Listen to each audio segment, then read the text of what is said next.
Ya bismillahirrahmanirrahim. Assalamualaikum warahmatullahi wabarakatuh. Bertemu lagi dengan saya Roni Jalani, tentunya membahas tentang seputar SNPTN. Tapi untuk kali ini saya akan spesial podcast membahas mengenai alumni Budi Bakti yang sudah lolos di jalur ujian mandiri UP dan ternyata dia merupakan orang Pangalengan. Biar tidak penasaran siapa orangnya, orang Pangalengan, dan dia sudah gapir atau berhenti 1 tahun tapi tetap masih ingin melanjutkan kuliah. Menindal truknya eta, tapi dia adalah Uhti yang telah lulus di PGSD. Kita panggilkan saja Nova Ajahra. Tepuk tangan. Ya. Kumaha damang? Alhamdulillah damang. Alhamdulillahirrabbilalamin. Luar biasa sekali, di tengah-tengah kita sudah hadir Novani Ajahra dari orang Pangalengan, sadidian orang Pangalengan. Nah, kumaha damang? Nah, Alhamdulillah damang. untuk kali ini saya akan bertanya kenapa dia ini merupakan sosok yang sangat pendiam di mata orang, tapi padahal dia itu orangnya riuh banget lah pokoknya namanya. Dan dia ini alhamdulillah lulus di jurusan PG PAUD kampus Purwakarta. Jauh-jauh dari Pangalengan dan alhamdulillah diterima di Purwakarta. Jalur ujian mandiri ya, jalur yang mahal banget gitu ya. Nah, kita daripada penasaran langsung saja tanya ya. Kenapa alasan Novani ini ingin melanjutkan kuliah padahal kan sudah libur selama 1 tahun? Kenapa tidak kerja saja? Awalnya sih kerja, nah tapi kan kerja itu memerlukan ilmu. Ilmu itu yang didapatkan dengan kita belajar dengan tinggi gitu, yaitu termasuk ke perguruan tinggi ini. Oh, tinggi ya. Nah, untuk mencari ilmu itu kita harus memperoleh suatu perjuangan untuk masuk ke perguruan tinggi ini, yaitu dengan kuliah gitu. Oh, dengan berjuang ya. Kalau AA memperjuangkan kamu boleh nggak?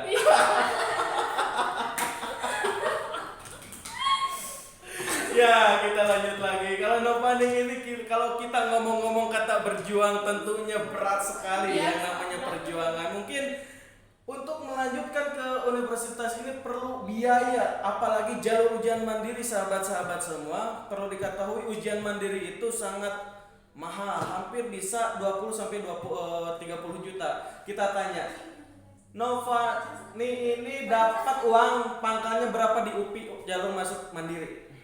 18 juta. 18 juta, bro. Kumaha eta cara mayarna? Hah? So, Nah, yang pertama kan gak mungkin gitu ya punya uang sebanyak itu 18 juta. Tapi pernah langsung down, pernah. Terus mikir gimana ya harus mempunyai uang sekian banyak. Nah, mikir lagi, Allah masukkan saya ke dalam suatu universitas, suatu perguruan tinggi dengan jalur mandiri, berarti Allah pun mempunyai ongkos untuk saya untuk memperjuangkan harga atau biaya segitu. Jadi yakin dengan keputusan Allah bahwa akan ada ongkos. Alhamdulillah. Para sahabat-sahabat sekalian, perlu diketahui saudara Novani Ajahra ini orang Pangalengan dari Soreang, dari Pangalengan pergi ke Soreang untuk mendapatkan bimbingan belajar Budi Bakti. Itu lumayan ongkosnya. Dan dia itu kalau kalian tahu sehari-harinya untuk buat ongkos ke sini pun harus mencari apa? Kebun ya, sosin, cengkeh. Terus kangkung, tahu sahabat-sahabat, bangketan kangkung untuk mendapatkan ongkos. Dan tadi kita sampaikan di pembicaraan awal yang namanya berjuang itu betul-betul kita memberikan sebuah pengorbanan yang sangat luar biasa. Jadi bagi sahabat-sahabat kalian yang memang punya keinginan untuk melanjutkan kuliah tinggi ya, betul-betul harus memiliki pengorbanan yang sangat luar biasa. Dan apa rencananya atau apa tujuannya untuk saudara Novani ini melanjutkan kuliah? Kan yang namanya kuliah itu tidak menjamin sukses, betul nggak? Betul. Nah, kuliah tidak menjamin sukses, kuliah tidak menjamin kita untuk mendapatkan pekerjaan layak gitu kan? Bagaimana menurut Novanis mengenai hal itu? Nah, ya, begini ya, kan tidak menjamin sukses tapi menjamin menjamin ilmu yang kita dapatkan pasti mendapatkan, karena ilmu itu sangat berharga. Kalau kita mendapatkan ilmu, semua harta jabatan pasti akan terdapatkan oleh kita. Oh, mantap ilmunya. Tapi kan teh kalau belajar kan bisa di YouTube juga kan, kita sekarang sedang belajar juga ya para sahabat-sahabat. Nah gimana? Ya kan, kalau namanya belajar itu maupun di dalam virtual, di dalam tidak virtual, sama-sama mempunyai ilmu. Yang penting ilmunya. Yang penting ilmunya guys. Nah kalau kalau saya rasa ya yang namanya pendidikan di Indonesia dengan adanya daring saat ini, menurut saudara Novani ini apakah efektif atau tidak, dan ada dampak atau tidak? Pastinya ada dampak, pastinya ada ketidakefektifan. Di dalam ketidakefektifan ini, misalnya kalau kita sedang ujian, kan biasanya ada rasa harus mempertanggungjawabkan gimana hasilnya. Nah, kalau virtual ini, jadi kita itu dileha-lehakan, tidak dipersiapkan karena itu tidak diawasi misalnya.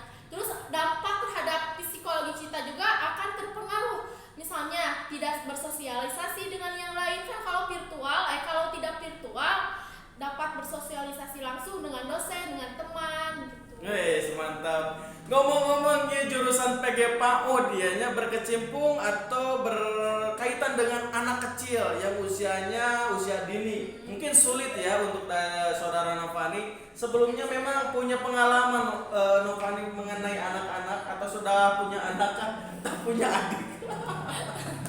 Pastinya punya pengalaman. Kan waktu itu saya itu gap year, jadi menunggu dulu 1 tahun. Nah, di dalam menunggu 1 tahun itu saya mengajar di sebuah TK yang dulunya itu TK saya. Nah, dari situ saya itu mulai mengerti gitu apa artinya pendidikan anak usia dini. Nah, untuk ke maju tahun berikutnya, jadi saya pilih untuk masuk ke perguruan tinggi yang berjurusan pendidikan anak usia dini. Jadi menurut pengalaman begitu, berarti ada bayangannya gitu. Jadi enggak poetik. Mungkin yang namanya nganggur 1 tahun tentunya perlu informasi, tentunya perlu bimbingan. Nah, selama ini yang memang saudara Novani kejar atau dapat informasi dan lain sebagainya mengenai jalur universitas di mana? Pastinya di Bimbel Budi Bakti. Kalau tidak di Bimbel Budi Bakti, pastinya saya tidak akan Iya. tidak akan mempunyai informasi benar-benar. Soalnya pertama, saya kan waktu itu Gafir itu tidak mempunyai informasi apapun. Padahal itu ada ujian mandiri lagi yang belum saya ikuti. SM udah saya ikuti, SBM udah saya ikuti, tapi tidak lolos. Nah, ini ada jalur mandiri yang saya tidak ikuti, yaitu alasannya tidak mempunyai informasi. Nah, ketika saya dibawa ke sini, dibawa ke Bimbel Budi Bakti ini, saya digembleng-gembleng untuk membuka informasi mengenai ujian-ujian untuk masuk ke perguruan tinggi. Keren sekali. Luar biasa ini saudara Novani. Ngomong-ngomong yang namanya perempuan, yang namanya ukti ya. Kita berbicara mengenai jodoh, guys, jodoh ya. Yang namanya ukti. Kita akan membahas kalau di tengah-tengah sedangkan kita berkuliah ada yang mengelamar Uhti, mengelamar Novani Ajara, apakah akan diterima atau tidak, guys? Bagaimana jawabannya?